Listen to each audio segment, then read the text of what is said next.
शुरू होती है यॉन सी यून से, एक बेहद होशियार लड़का जिसकी जिंदगी का एक ही फोकस है, पढ़ाई। इसी वजह से उसका कोई खास दोस्त नहीं है। दूसरी ओर है उसका क्लासमेट योंगबिन, जो खुद भी काफी तेज है, लेकिन उसकी सोशल लाइफ काफी एक्टिव है, दोस्तों की भरमार, पार्टीज और मस्ती। मगर पढ़ाई में सी यून का मुकाबला नहीं कर पाता। और तो और योंगबिन कभी स्कूल का बदमाश भी रह चुका है। कमजोरों को तंग करना उसकी पुरानी आदत है। एक दिन उसका ध्यान सी यून पर जाता है। उसे लगता है कि सी यून तो सीधा साधा है, मजाक उड़ाना आसान होगा, लेकिन सी यून वो लड़का नहीं है जो किसी के सामने झुक जाए। उल्टा वो योंगबिन को आंखों में आंखें डालकर बोलता है, जरा संभल कर। बात योंगबिन को चुभती है और वो गुस्से में सी यून को मारने ही वाला होता है कि तभी मैदान में एंट्री होती है बेसबॉल टीम की। वो एक लड़के सूहो को ढूंढ रहे हैं क्योंकि उनके कप्तान की गर्लफ्रेंड को सूहो से कुछ ज्यादा ही दिलचस्पी हो गई थी। कप्तान आरोप लगाता है कि सूहो ने फ्लर्ट किया, लेकिन सूहो बिल्कुल टशन में जवाब देता है, वो तो खुद मेरे पीछे पड़ी है। सुनते ही कप्तान भड़क जाता है, लेकिन सूहो का जवाब होता है एक्शन में। वो अकेले ही पूरी टीम की धुलाई कर देता है, जैसे वो कोई फिल्मी हीरो हो। लड़ाई खत्म होने के बाद वो सी यून की गिरी हुई चीजें उठाकर माफी मांगता है। इतना टफ और फिर भी शालीन। आगे पता चलता है कि सी यून के पापा एक बेहतरीन एथलीट थे और माँ बहुत बुद्धिमान, लेकिन दोनों का तलाक हो चुका है। सी यून अब अपने पापा के साथ रहता है और माँ को गर्व महसूस कराने के लिए जी जान से पढ़ाई करता है। अगले दिन वो स्कूल जल्दी पहुँचता है और देखता है कि सूहो वहीं सो रहा है। उस दिन पीटी क्लास होती है और योंगबिन सी यून की यूनिफॉर्म डस्टबिन में फेंक देता है, जिससे साई यून को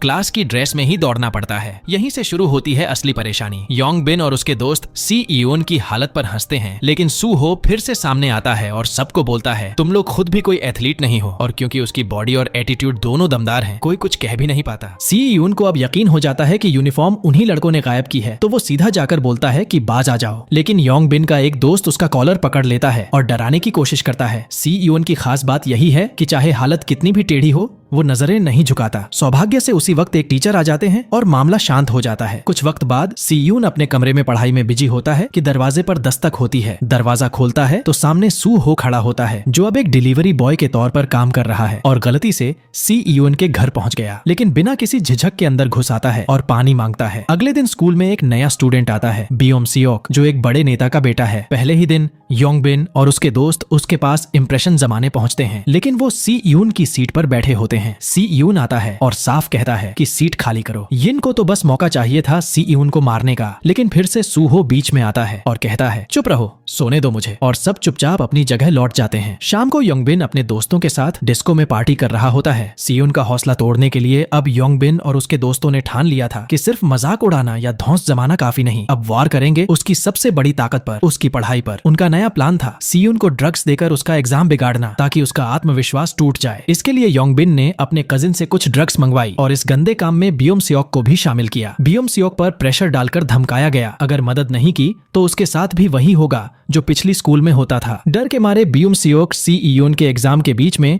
उसके शरीर पर फेंटानिल का पैच चिपका देता है। सी यून को चक्कर आने लगते हैं। वो होश में आने की कोशिश करता है, खुद को झटका देने की कोशिश करता है, लेकिन तब तक टाइम खत्म हो चुका होता है। जब पेपर खत्म होता है और वो अपनी आंसर शीट देखता है, उसे एक ही गलती नजर आती है, बस एक, बट दैट वाज इनफ। वो अंदर तक हिल जाता है, गुस्से से आग बबूला हो जाता है और सीधे जा पहुंचता है योंगबिन के पास। फिर होता है धमाकेदार पल। सी यून, जो अब तक शांत और पढ़ाकू माना जाता था, योंगबिन की जबरदस्त धुलाई करता है, इतनी बुरी कि उसके दोस्त सिर्फ खड़े रहकर तमाशा देखते रह जाते हैं। तभी सूहो आता है और उसे रोकने की कोशिश करता है, कहता है, बस कर यार, बहुत हो गया। लेकिन सी यून की आंखों में अब भी गुस्से की आग जल रही थी। वो कहता है, इससे कुछ नहीं सीखा, अब तू भी। और सूहो से भी भिड़ने को तैयार हो जाता है, लेकिन सूहो क्लास का सबसे दमदार फाइटर था। वो बड़ी आसानी से सी यून को रोक लेता है। फिर एक टीचर आ जाती है और लड़ाई को वहीं खत्म करवाती है। इस भिड़ंत का अंजाम ये होता है कि योंगबिन की नाक टूट जाती है और उसकी माँ स्कूल में पहुंचकर मांग करती है कि सी यून को स्कूल से निकाल दिया जाए। मगर सी यून बड़ी ठंडक से कहता है, मैम, आपका बेटा स्कूल में ड्रग्स लाया है, किसे निकालना चाहिए ये आपको तय करना चाहिए, और सबूत सामने रख देता है। वो सुनते ही माँ चुप हो जाती है और समझ जाती है कि केस उल्टा भी पड़ सकता है, इसलिए शिकायत नहीं करती। अगले दिन योंगबिन के दोस्त बदला लेने की सोचते हैं और सी यून को स्कूल के बाद लड़ाई के लिए चैलेंज देते हैं, लेकिन सी यून कहता है, क्यों इंतजार करना, अभी निपटा लो। सब बाथरूम में जाते हैं, जहाँ सी यून दरवाजा बंद कर देता है, लेकिन इस बार उसका इरादा लड़ने का नहीं था, ये था उसका माइंड गेम। वो सिर्फ इतना डर पैदा करता है कि अगली बार कोई उसके सामने खड़ा होने की हिम्मत न करे। उसकी ये चाल काम करती है और क्लास में उसकी इमेज बन जाती है, एक कमजोर मगर दिमागदार हीरो की। उधर अस्पताल में योंगबिन अपने कजिन को कॉल करता है। अब वो सी यून को सबक सिखाने के लिए उसे हायर करना चाहता है, लेकिन दूसरी ओर सी यून और सूहो की दोस्ती गहरी होने लगती है।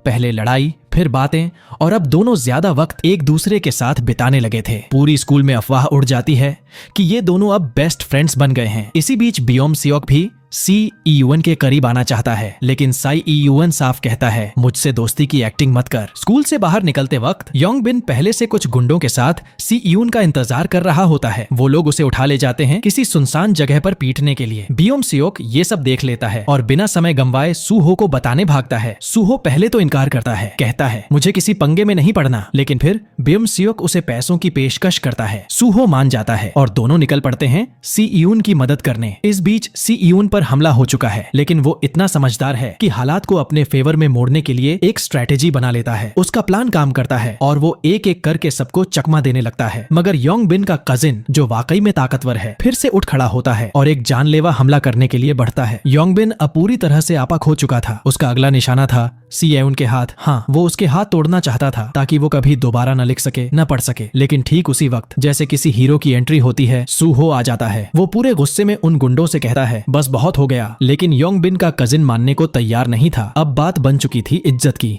फिर होती है क्लासिक भिड़ंत, सूहो वर्सेस योंग बिन का कजिन। दोनों दमदार फाइटर्स, लेकिन सूहो का लेवल ही कुछ और था। उधर बाकी गुंडे सी यून को पीट रहे थे, लेकिन तभी बियोम सियोक भी वहां पहुंचता है और सी यून की मदद करता है। जब योंग बिन का कजिन देखता है कि सब उसके खिलाफ खड़े हो चुके हैं, वो हार मान लेता है और कहता है लड़ाई खत्म। फिर वहां से चला जाता है योंग बिन को अकेला छोड़कर। सी यून, जो अंदर से बेहद शांत और समझदार था, कहता है अब बहुत हो गया, छोड़ो ये सब और भूल जाओ। लड़ाई खत्म होने के बाद तीनों, सी यून, सूहो और बियोम सियोक, अब दोस्त बन चुके थे। सूहो कहता है अब जब लड़ाई की वजह से लेट हुआ हूं तो तुम दोनों को मेरी नौकरी में हाथ बंटाना पड़ेगा। तीनों एक छोटे से स्टोर में काम करते हैं और काम खत्म होने के बाद बैठते हैं डिनर पर। उसी दौरान बियोम सियोक शर्मिंदा होकर सी यून से माफी मांगता है और सी यून बिना कोई शिकवा किए उसे माफ कर देता है। फिर होता है एक दिल पिघलाने वाला पल। सूहो अपने हाथों से सी यून को खाना खिलाता है और सी यून की जिंदगी में पहली बार दोस्ती का एहसास पूरी तरह से बस जाता है। लेकिन दूसरी तरफ कहानी में ट्विस्ट अभी बाकी था। वो गुंडे जो सी यून को पीट चुके थे, असल में खुद एक और बड़े माफिया के शिकार थे। उस असली बॉस ने, जिसे सब साइको कहते थे, जानबूझकर अपने ही एक आदमी का हाथ तोड़वा दिया ताकि उसे बहाना मिल जाए और फिर वो मांग सके 15 लाख का हर्जाना। सी यून और उसके दोस्तों के लिए अब ये सिर्फ लड़ाई नहीं, ब्लैकमेलिंग की जंग बन चुकी थी। अगली सुबह तीनों दोस्त एक साथ रिलैक्स करने के लिए मिलते हैं, लेकिन सी यून तो बिना पढ़े रह ही नहीं सकता, इसलिए जाने लगता है। तभी सूहो कहता है चल एक शर्त लगाते हैं, देखते हैं कौन किससे बेहतर है। शर्त में सूहो हारता है और सी यून खुशी खुशी घर की ओर निकल पड़ता है। लेकिन रास्ते में उसका सामना होता है उस गुंडे की बहन से जिसने सी यून को पहले मारा था। वो सी यून को रोक कर कहती है चलो कुछ खा आते हैं, और फिर बोलती है मुझे तो रफ लड़के ही पसंद हैं। सी यून कुछ समझ नहीं पाता, लेकिन हाँ, वक्त अच्छा बीतता है। अगले दिन योंग बिन स्कूल आता है अपना सामान लेने, लेकिन जाने से पहले सी यून से रिक्वेस्ट करता है कि उसके साथ पार्किंग तक चले, क्योंकि वो एक डिक्लेरेशन देना चाहता है कि फेंटेनिल उसका नहीं था। सी यून मान जाता है, लेकिन उसे नहीं पता था कि ये सब एक चाल थी। पार्किंग में पहले से उस गैंग का बॉस बैठा होता है जिसने पूरा गेम प्लान किया था। वो कहता है तुम लोगों ने योंग बिन को मारा है, अब उसका हर्जाना भरना पड़ेगा 15 लाख, और धमकी देता है कि अगर पैसे नहीं। सही है भाई, सही है, सही है, एकदम राइट ब्रो, एकदम राइट।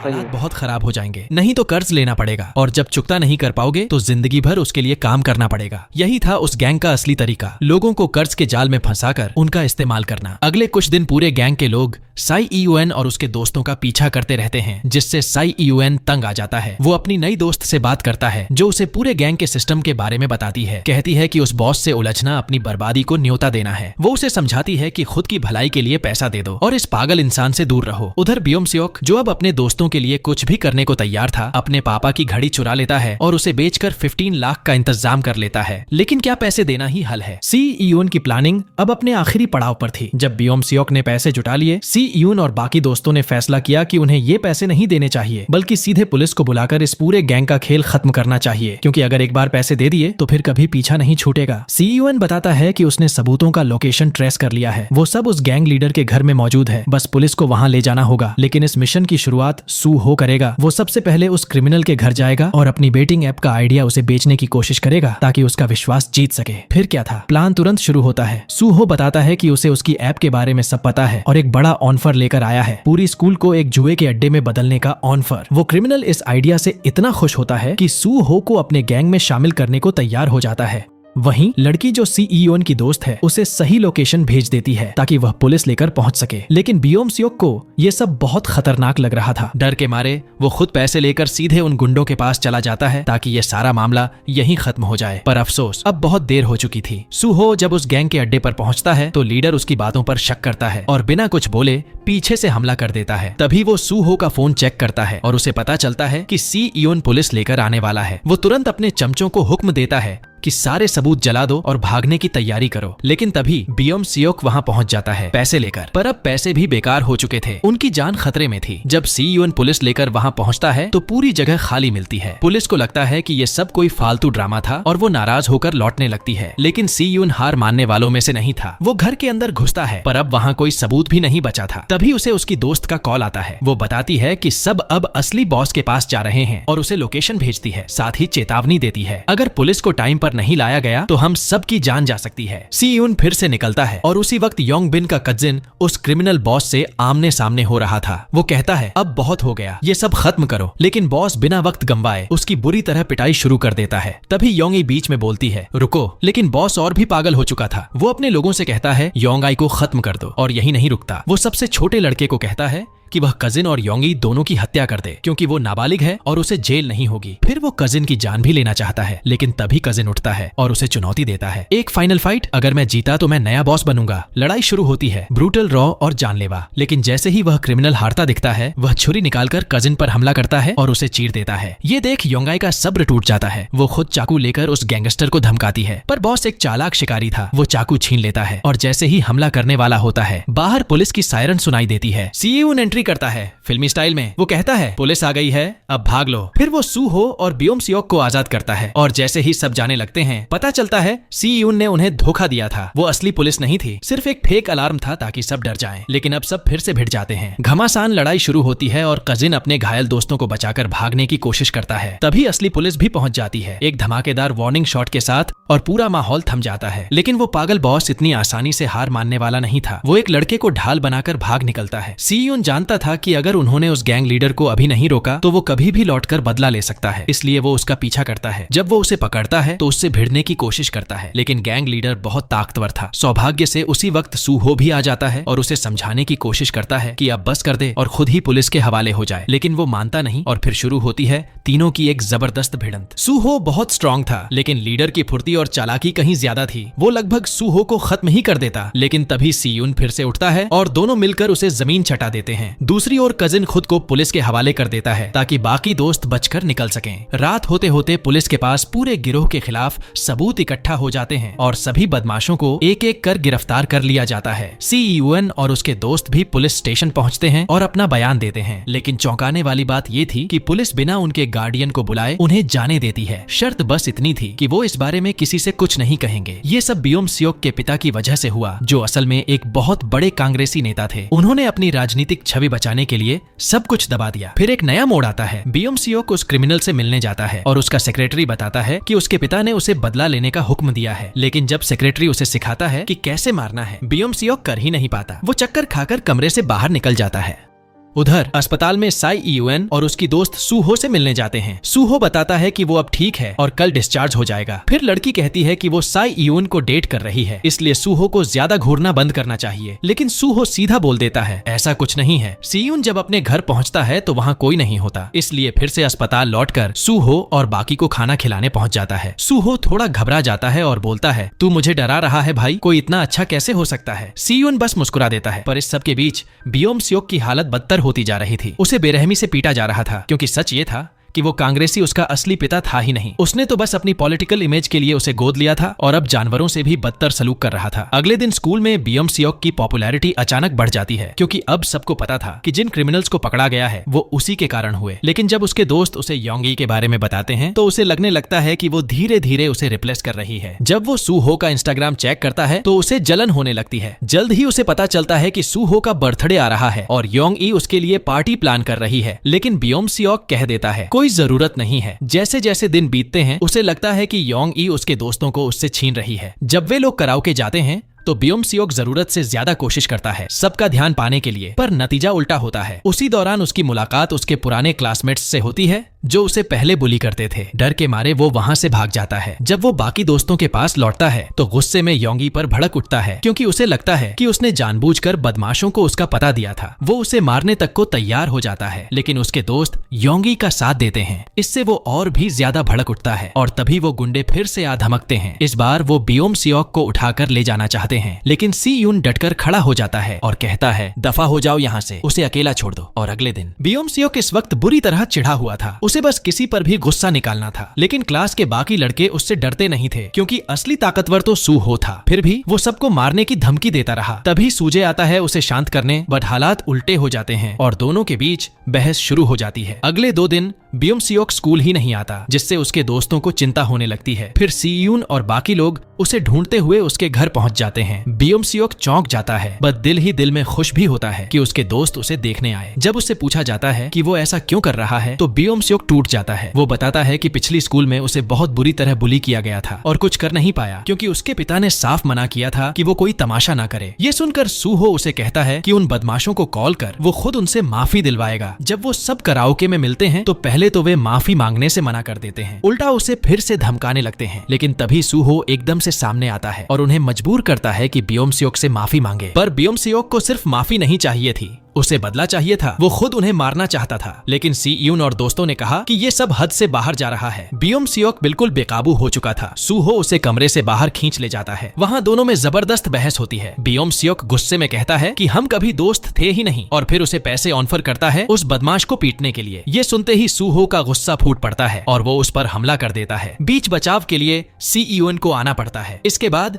बियोम सियोक अकेले चला जाता है। थोड़ी देर बाद उसकी पुरानी स्कूल के गुंडे उसका पीछा करने लगते हैं, पर इस बार किस्मत उसके साथ थी। उसे रास्ते में अपने कुछ क्लासमेट्स मिल जाते हैं और इस बार वो उसे चिढ़ाने की जगह उसके साथ खड़े हो जाते हैं। न सिर्फ उसका साथ देते हैं, बल्कि मिलकर उन बदमाशों को सबक भी सिखाते हैं। इस जीत के बाद वे उसे अपने ग्रुप में शामिल कर लेते हैं और साथ पार्टी करने एक डिस्को ले जाते हैं। बियोम सियोक सभी के लिए ड्रिंक्स खरीदता है और इसी से सब उसे ज्यादा सम्मान देने लगते हैं। फिर इंस्टाग्राम पे सब आपस में फॉलो करने लगते हैं और बियोम सियोक को लगता है कि ये हैं उसके असली दोस्त। अगले दिन वो क्लास में नशे में झूमता हुआ आता है। जब सी यून उससे पूछता है कि क्या हुआ, तो वो उसे इग्नोर करता है और अपने नए दोस्तों के साथ चला जाता है। बाद में सी यून और सूहो उसे टोकते हैं, बट बियोम सियोक कहता है कि उन्होंने कभी उसे दोस्त नहीं माना, इसलिए अब वो भी नहीं मानेगा। फिर वो एक और पार्टी में चला जाता है जहां उसकी मुलाकात होती है योंगबिन से, जो अब कहता है कि वे दोस्त बन सकते हैं क्योंकि अब उनका एक कॉमन दुश्मन है। उधर सी यून स्कूल से बाहर निकल रहा होता है जब उसका भाई उसे पकड़ता है और अपने साथ काम पर ले जाता है ताकि दोनों साथ में वक्त बिता सकें। सी यून को चिंता होती है कि बियोम सियोक के नए दोस्त उसका फायदा उठा रहे हैं, बट सूहो कहता है कि असल में बियोम सियोक ही उन लोगों का इस्तेमाल कर रहा है ताकि वो खुद को पॉपुलर महसूस कर सके। अगले दिन बियोम सियोक अपनी सीट भी बदल लेता है। सी यून उसके नए दोस्तों को धमकाता है कि अगर उन्होंने उसका फायदा उठाया तो अच्छा नहीं होगा, लेकिन सूहो कहता है तू किसी की मदद नहीं कर सकता जो खुद मदद नहीं चाहता। फिर दोपहर में वो नए बदमाश कैंटीन की लाइन में घुसने की कोशिश करते हैं, बट सूहो सबको लाइन में लगने का हुक्म देता है और सब उसकी बात मान भी लेते हैं सिवाय बियोम सियोक के। उसे लगता है कि वो सबसे ऊपर है। सूहो के पास कोई और चारा नहीं बचता और उसे एक झापड़ रसीद कर देता है। ये देखकर बियोम सियोक बदला लेना चाहता है, बट सच्चाई ये थी कि वो अंदर से अब भी बहुत कमजोर था। उसे पता था कि वो सूहो का कभी सामना नहीं कर सकता, इसलिए बियोम सियोक और उसके दोस्त एक प्लान बनाते हैं। वो योंगबिन के दोस्त को हायर करते हैं जो जल्द ही प्रोफेशनल फाइटर बनने वाला था। उसे ऑफर किया जाता है पूरे 1 मिलियन वॉन बस सूहो को सबक सिखाने के लिए। लेकिन दिक्कत ये थी कि सूहो ने पहले ही इस फाइटर को हरा दिया था, तो उसे बढ़त दिलाने के लिए बियोम सियोक और उसके दोस्तों ने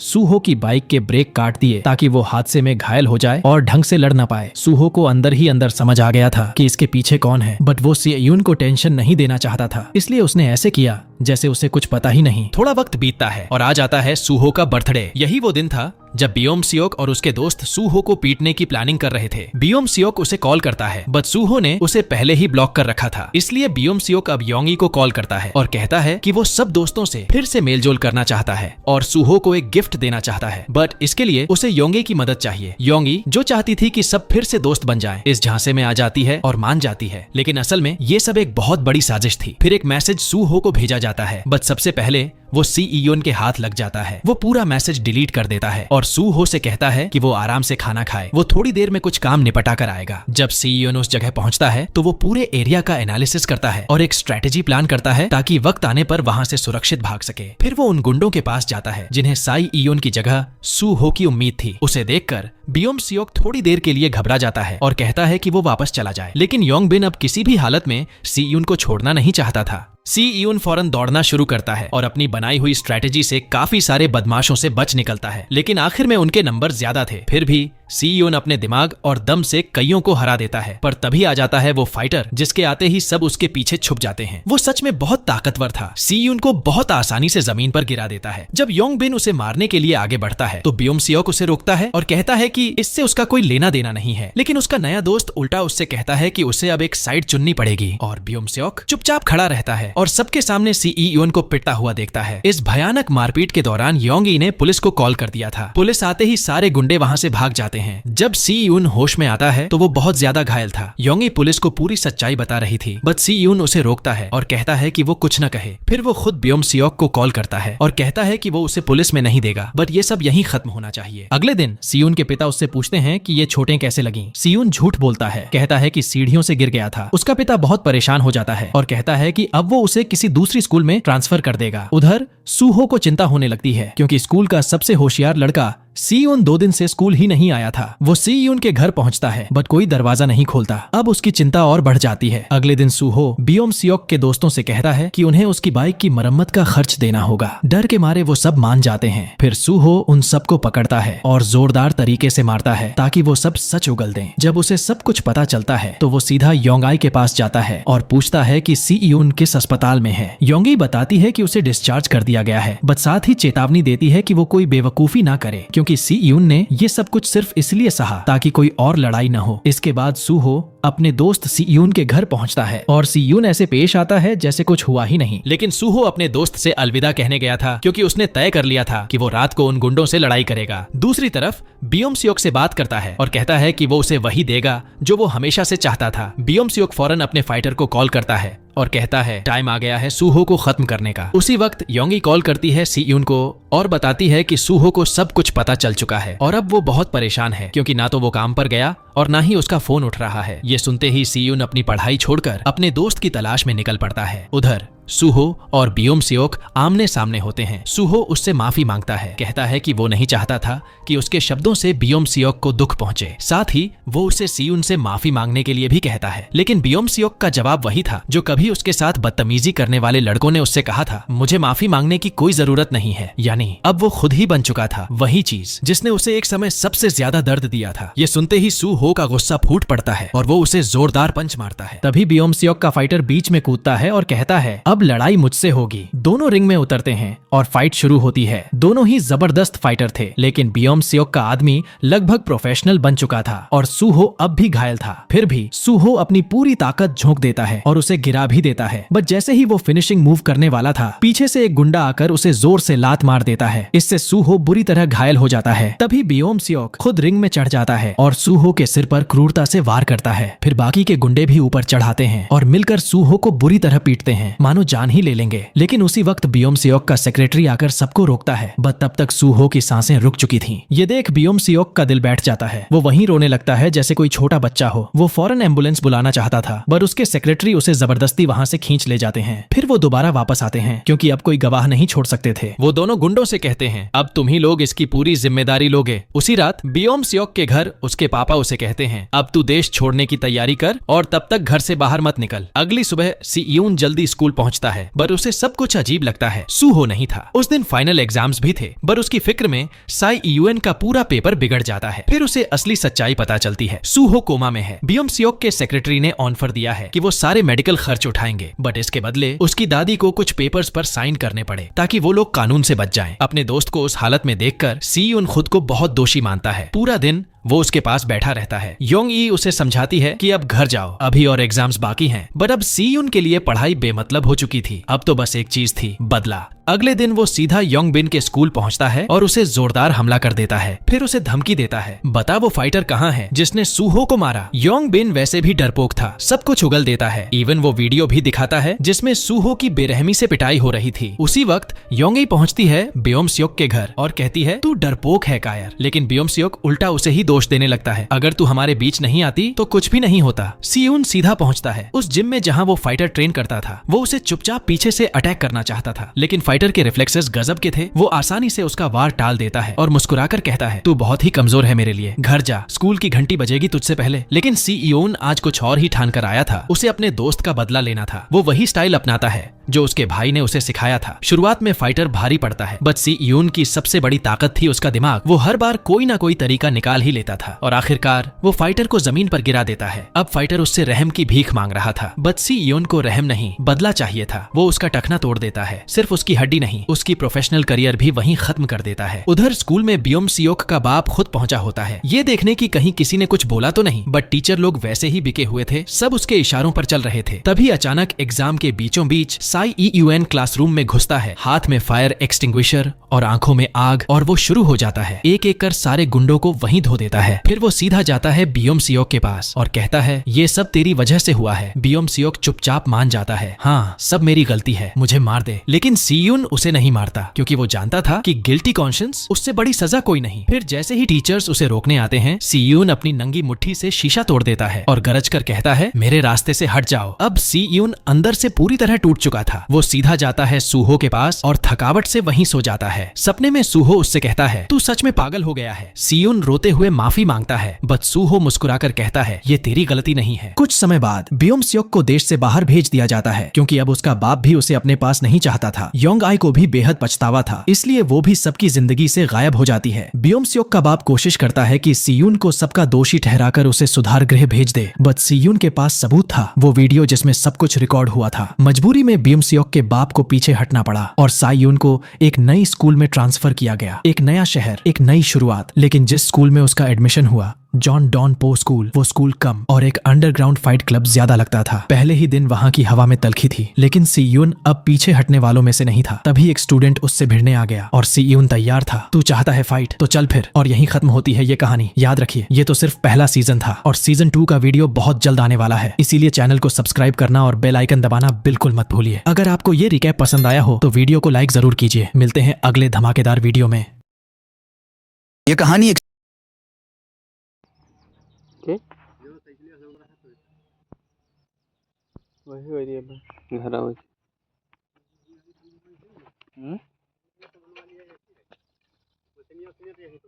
हाँ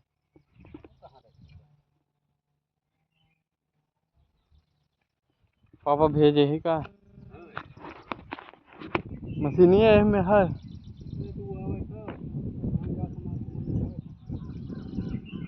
तो ना आया भाई।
दुलरू हमार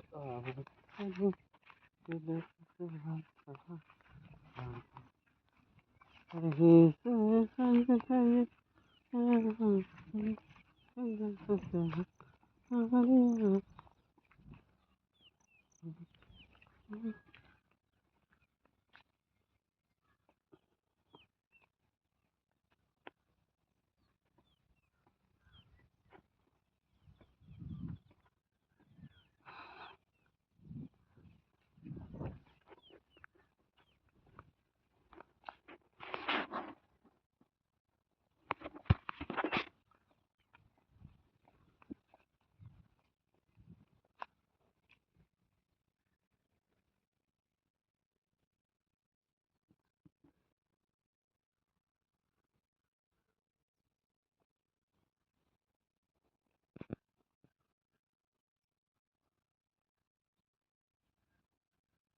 गन्ना देख सकते हैं आप लोग, ये पेड़, ये सब सारी ज़मीनें मेरी हैं।